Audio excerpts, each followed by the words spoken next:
আমার মায়ের আজকে জন্মদিন, তো আজকে দুপুরবেলাটা দেখাতে পারিনি, মাকে ডেকেছিলাম। তো আজ পনিরের তরকারি আর মিষ্টি আর লুচি আর কেক তৈরি করেছি নিজেই ছোট একটা। মায়ের জন্য এটাই আমার কাছে অনেক বড় পাওনা। আর দুপুরে যে পোলাও করেছিলাম, এখানে তরকারি।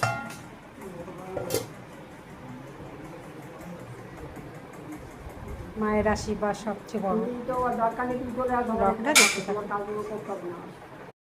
ছোট্ট একটা কেক ঘরেই করলাম মায়ের জন্য, করেই একবার মাকে দিয়ে দিলাম। আর আমরা এই যে কেটে খাচ্ছি।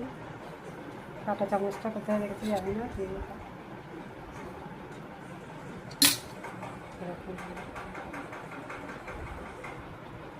আর একটু নিরামিষ, মা নিরামিষ খায়, আর করে দিলাম। আজকে সোমবার, আমারও নিরামিষ। সেই আমি ব্লগটা দেখতে পাবো।